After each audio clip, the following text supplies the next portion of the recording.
आप सारी रिहर्सल करके आए हैं। रिहर्सल? फिर मुझे क्या बोलना है? साफ जाहिर है धारा प्रवाह बोल रहे हैं आप, लेकिन मैं आपकी धारा को रोकना चाहता हूं थोड़ा। आपने पार्लियामेंट का सेशन अभी तक क्यों नहीं बुलाया? ये ईमानदारी की राजनीति है, क्राइसिस मैनेजमेंट इसको कहते हैं। आपने की क्या हुआ? ओके, ये समझ बोलिए आप। हैंडरसन बुक्स रिपोर्ट क्यों नहीं रिलीज किया आपने? 12 साल हो गए। रिपोर्ट रिलीज करते भारत की बहुत बेइज्जती होती कि जब हमारी सेनाएं बढ़त पर थी हमने संघर्ष विराम क्यों किया? एक जवाब तो चाहता है आदमी। ऑपरेशन सिंदूर से आपने क्या हासिल किया? पहलगाम के जो 4 कातिल थे उसमें से एक भी मारा गया क्या?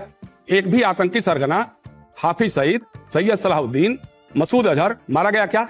अरे मुझे लगता है आपके जैसे वरिष्ठ लोगों को बचकानी बात नहीं करनी चाहिए। बचकानी ने जब सेना का सर एक मिनट सुनिए, जब सेना का ऑपरेशन चल रहा हो। दोस्तों, पहलगाम में जो हिंदुओं का नरसंहार हुआ, उसके बाद जो ऑपरेशन सिंदूर हुआ, उसकी सफलता, उसका लोहा पूरी दुनिया मान रही है। और इसका प्रमाण यह है कि भारत के रक्षा उपकरण और उसके डिफेंस में भारत ने बहुत बड़ी और एक लंबी छलांग लगाई है। लेकिन इसके साथ इस सवालों का दौर भी थमने का नाम नहीं ले रहा है। विपक्ष इसे पुरजोर तरीके से उठा रहा है। उसका तरीका थोड़ा गलत हो सकता है जो मुझे लगता है, लेकिन उनके बहुत सारे पूछे गए सवाल तो जायज हैं और उन सवालों का जवाब अभी तक भी सरकार की तरफ से आधिकारिक रूप से नहीं मिला है। और जो सवाल विपक्ष उठा रहा है गाहे बगाहे, वो देश में कई सारे और लोग भी इन्हीं सवालों को उठा रहे हैं। दोस्तों, आज के इस वीडियो में इसी तरह के जब सवाल 2 वरिष्ठ पत्रकारों ने उठाए कि भाई पहलगाम के आतंकवादी कब पकड़े जाएंगे, जब भारत का पलड़ा भारी था, भारत का पांव पाकिस्तान की गर्दन पर था, तो भारत सीज फायर के लिए राजी क्यों हुआ, और भी तरह के तमाम सवाल हैं। उन सारे सवालों का जवाब देने के लिए हमारे आज के वीडियो में मौजूद हैं बीजेपी के फायर ब्रांड प्रवक्ता सुधांशु त्रिवेदी। और क्या उन्होंने जो जवाब दिया उससे देश संतुष्ट हो पाएगा, आप खुद देखिए। आप सारी रिहर्सल करके आए हैं। रिहर्सल? फिर मुझे क्या बोलना है? साफ जाहिर है धारा प्रवाह बोल रहे हैं आप, लेकिन मैं आपकी धारा को रोकना चाहता हूं थोड़ा, और आपको याद दिलाना चाहता हूं कि अमेरिका आपका स्ट्रेटेजिक पार्टनर है और आप वहां के राष्ट्रपति के बारे में थोड़ा संभल के बोले। और जो आपका जो बयान है, जब इसकी विवेचना फॉरेन ऑफिस में होगी तो कोई अच्छी विवेचना नहीं होगी। पर let's come to the question. सवाल यह है सुधांशु जी, ये सब बातें जो हैं इनको वाजे करने के लिए, क्लियर करने के लिए आपने पार्लियामेंट का सेशन अभी तक क्यों नहीं बुलाया? इतिहास बताता है कि 62 में पार्लियामेंट का सेशन बुलाया गया विपक्ष के दबाव में, 65 में बुलाया गया, 71 में लड़ाई चल रही थी, रोज शाम को रिपोर्ट कर दिया जाता था पार्लियामेंट में बाय द डिफेंस मिनिस्टर। 62 में तो युद्ध जारी था, बुलाया गया। और सवाल किए गए जब 62 के बारे में पंडित नेहरू से कि आप तो यू आर कॉट नैपिंग, तो पंडित नेहरू ने कहा no we are not caught napping. पर हम आश्चर्यचकित थे कि हमें नहीं अंदाजा था कि वो 3 डिवीजन एक साथ उतार देंगे हमारी धरती चाइनीज। ये ईमानदारी की राजनीति है, क्राइसिस मैनेजमेंट इसको कहते हैं। आपने की क्या हुआ?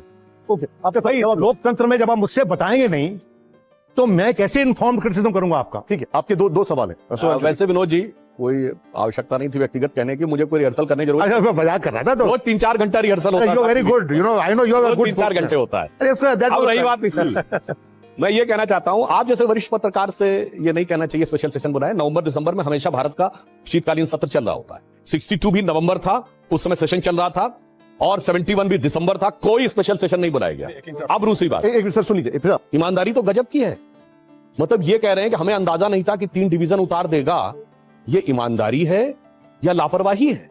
और दूसरी बात, सिर्फ पहली बात नहीं, फरवरी 1958 में चाइना ने सड़क बना दी। ये रिपोर्ट है, फॉरेन सेक्रेटरी ने रिपोर्ट किया फरवरी 1958 में कि लद्दाख से लेह में सड़क बना दी। ये सब 62 से 4 साल पहले की बात है। और उसके बाद क्या कहते हैं नेहरू जी, फर्स्ट इसको वेरीफाई किया जाए, उसके बाद जब पता हो जाता है कि है तो कहते हैं हम इसको पर्सनली डील करेंगे। उसके बाद 59 में तिब्बत पूरी तरह कब्जे में आ जाता है। उसके बाद सर अप्रैल 60 में चाउ इन लाई भारत में आते हैं, 5 दिन रहते हैं, उनका स्वागत होता है। इतना ही नहीं, भारत चीन को संयुक्त राष्ट्र संघ में स्थापित करके स्थायी सदस्यता देने की रिकमेंडेशन करता है। सर आप इसको उदारता कहेंगे?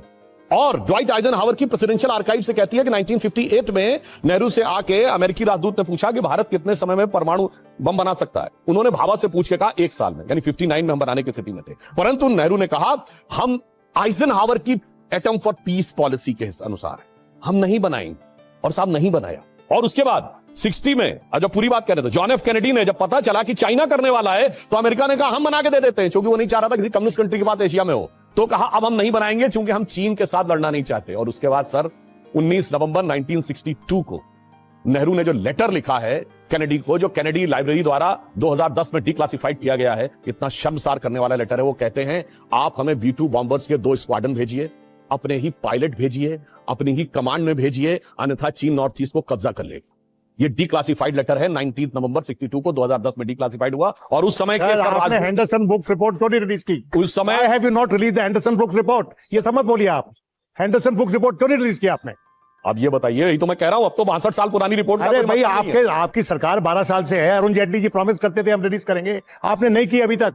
12 साल हो गए। रिपोर्ट रिलीज करते भारत की बहुत बेइज्जती होती।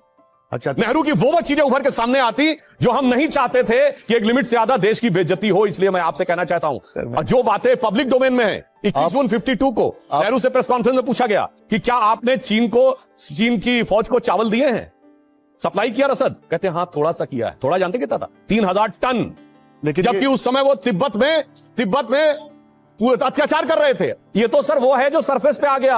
इसलिए आप लोग जैसे वरिष्ठ पत्रकारों को ये ध्यान रखना चाहिए। तिब्बत पे सुज़रेनिटी चाइना की किसने मानी? अटल जी ने मानी? नहीं सर, अटल जी ने मानी। 1949 सुनिए सर, 1949 नवंबर में ये लेटर लिखा गया भारत के विदेश विभाग की तरफ से। चैलेंज करके पूछ रहा हूं, के.एम. पाणिक्कर उस समय वहां पर राजदूत थे। उन्होंने लिखा India accept Chinese sovereignty over Tibet. और ये पार्लियामेंट में प्रश्न उठा। पार्लियामेंट में प्रश्न उठने पे एमओएस की उस समय कोई लेडी, उन्होंने जवाब ये दिया। आप सुनिए सर, ये पार्लियामेंट प्रोसीडिंग का है, हवा में बात नहीं कर रहा हूं। उन्होंने जवाब ये दिया कि हमसे पूछे बगैर राजदूत ने लिख दिया, हम सुज़रेनिटी लिखना चाहते थे, सोवर्निटी हो गई। तो राजदूत पे कार्रवाई किया नहीं की? हमने सोवर्निटी मान ली चाइना की, ठीक है, तिब्बत के ऊपर, और वहीं से सारी समस्या शुरू हुई। जयशंकर फ्रांसो जी, मैं एक क्लैरिफिकेशन करना चाह रहा था जब इनकी बात का आप जवाब दे रहे थे। 62 में अपोजिशन की डिमांड पे संसद का विशेष सत्र हुआ था। अपोजिशन ने कहा था बेशक आप गोपनीय रखिए उसको पब्लिक मत बनाइए। नेहरू ने कहा नहीं, चर्चा होगी और पब्लिक चर्चा होगी। वो भी दूसरी बात सुन लीजिए, आप बार बार कह रहे हैं ट्रंप के बारे में। ट्रंप बार बार बोल रहा है, हर मौके पर बोल रहा है, 10-12 बार हो चुका है कि मैंने कराया, मैंने मध्यस्थता कराया। हम ये जानना चाहते हैं, सबसे पहली सूचना संघर्ष विराम के बारे में अमेरिका से आई थी। न तो पाकिस्तान के डीजीएमओ ने कहा, न हिंदुस्तान के डीजीएमओ ने कहा, न हिंदुस्तान के प्रधानमंत्री ने कहा, न पाकिस्तान के प्रधानमंत्री ने कहा। बताया किसने? अमेरिका ने। दूसरी बात ये कि जब हमारी सेनाएं बढ़त पर थी, हमने संघर्ष विराम क्यों किया? एक जवाब तो चाहता है आदमी। ऑपरेशन सिंदूर से आपने क्या हासिल किया? पहलगाम के जो 4 कातिल थे उसमें से एक भी मारा गया क्या? एक भी आतंकी सरगना, हाफिज सईद, सैयद सलाहुद्दीन, मसूद अजहर मारा गया क्या? क्या हासिल किया हमने? तो बार बार आप लोग जो रट बना रहे हैं। देखिए, आपने बात बड़ी वाजिब कही है, यही मैं बताना चाहता हूं। और देश जो समझ के ना समझना चाहे उसके लिए क्या कहा जा सकता है। 2016 में हमने सर्जिकल स्ट्राइक की और आतंकियों का कैंप डिस्ट्रॉय। 2019 में हम एक स्टेप आगे गए, अब हमने एयरफोर्स से स्ट्राइक की और आतंकियों का लॉन्च पैड डिस्ट्रॉय किया। 2025 में हमने जाकर उनके हेडक्वार्टर डिस्ट्रॉय किया। इस पहलगाम का जो कातिल था, 4 कातिल थे जिनकी पहचान हो गई। पहली बात, आए कैसे? वो उड़ के आए, ड्रोन से आए, कैसे आए? दूसरी बात, फुर्सत के साथ उन्होंने पूछा कौन हिंदू है, कौन मुसलमान है, खतना हुआ है कि नहीं हुआ, इतना पूछते रहे फुर्सत के साथ, और उसके बाद टहलते हुए चले गए। हमारी सिक्योरिटी फोर्सेज वहीं थी। क्या हुआ? ठीक है, जवाब आपने जो सवाल पूछा है सर, देखिए, जिन लोगों को थोड़ी भी समझ होगी, एक होता है माफिया और एक होता है उसका शार्प शूटर। शार्प शूटर को भी पकड़ा जाएगा, मगर जो उनके आका थे उन्हीं के घर के ऊपर बम्बार्डिंग करके बता दिया है। और इसलिए उनके परिवार को मारा, एक भी आका नहीं मारा। डिबेटिंग में क्यों आ रहे हैं सर? अपनी भावनाओं पे नियंत्रण रखिए ना सर, अपने टर्न पे बोलिए। आप तो एकदम डिबेटिंग में आ गए जैसे बीच में। अब मैं बता रहा हूं साहब, एक दौर था, क्या आप बात कर रहे हैं सर? एक जमाने में तो लोग आते थे, क्या धमाके करके जाते थे। दिल्ली, मुंबई, चेन्नई, गुवाहाटी, लखनऊ, फैजाबाद, वाराणसी, जयपुर, सूरत, नागपुर, बताइए कोई ऐसी जगह ऐसी थी जाना है। और उसके बाद सुनिए क्या होता था। उसके बाद हम 26/11 के हमले के बाद एक न्यूट्रल डेस्टिनेशन शर्म अल शेख पे पाकिस्तान से ज्वाइंट डिक्लेरेशन साइन करते थे जुलाई 2009 में, और लिखते थे शांति वार्ता प्रभावित नहीं होगी। उस समय भाजपा क्या करती थी? सुनिए तो, अब बता रहे। नहीं, आप बताइए ना। लड़ो। आपने एक विज्ञापन निकाला, आपने अगले ही दिन एक विज्ञापन निकाला 26/11 के बाद। गुजरात के मुख्यमंत्री महाराष्ट्र सरकार के मना करने के बावजूद अगले दिन वहां पहुंच गए, वहां जबकि ऑपरेशन जारी था। सर मुझे लगता है आपके जैसे वरिष्ठ लोगों को बचकानी बात नहीं करनी चाहिए। बचकानी ने जब सेना का, सर एक मिनट सुनिए, रिकॉर्ड है, जब सेना का ऑपरेशन चल रहा हो, सुनिए, जब सेना का ऑपरेशन चल रहा हो और सरकार प्रदेश में भी आपकी, केंद्र में आपकी, कैसे अलाउ कर सकते हैं आप? जैसी बात करने लगे, ऑपरेशन चल रहा था। अरे सुनिए एक मिनट, कितनी बार योगी जी का हेलीकॉप्टर नहीं ममता बनर्जी ने उतरने दिया? आप कहते हैं बगैर परमिशन के मोदी जी चले गए। इसका मतलब आपकी सरकार क्या करती रहती है भाई? महाराष्ट्र में भी सरकार आपकी, दिल्ली में भी सरकार आपकी। इसलिए मैं कह रहा हूं सर, आप लोग वरिष्ठ हैं, ऐसी बचकानी बात नहीं करनी चाहिए। और 26/11 सिर्फ नहीं हुआ, 26/11 कब हुआ था? 26 नवंबर 2008। हाँ। सितंबर 2008 दिल्ली में धमाका हुआ था कि नहीं? हुआ था। सवाल पूछ रहे हैं कि 26/11 के आतंकियों को मार दिया गया, एक को पकड़ लिया गया। पहलगाम के आतंकी वो निकल गए, गायब हो गए, उनके बारे में कोई डिटेलिंग नहीं। हाँ, जो 26/11 है वो भी मैं बताना चाहता हूं। ध्यान रखिए, जितने आतंकी थे सब फेक हिंदू आईडी लिए हुए थे, सबके हाथ में कलावे थे। अगर अजमल आमिर कसाब को तुकाराम ओमले ने अपने शरीर के ऊपर दर्जनों गोलियां सहकर जिंदा न पकड़ लिया होता तो ये हिंदू टेरर की थ्योरी चेप दिए होते। इन्होंने तो किताब लिख दी थी 26/11 इज एन आरएसएस कॉन्स्पिरेसी। इससे बड़ा मजाक हो सकता? सुरक्षा का मजाक सत्ता में रहकर भी मनाते थे, सुरक्षा का मजाक आज भी बना। दोस्तों, उम्मीद करता हूँ आपको सभी सवालों के जवाब मिल गए होंगे, और अभी तक भी अगर आपके मन में कोई सवाल है और उसका जवाब इस वीडियो में नहीं मिला है तो आप हमें कमेंट बॉक्स में अपना सवाल लिखकर भेजिए, हम उसका जवाब जानने की कोशिश करेंगे। उम्मीद करते हैं वीडियो पसंद आया होगा। वीडियो पसंद आए तो वीडियो को लाइक करें, कमेंट बॉक्स में अपनी राय जरूर लिखें। मिलते हैं किसी नए वीडियो में नए टॉपिक के साथ, तब तक के लिए जय हिंद, वंदे मातरम।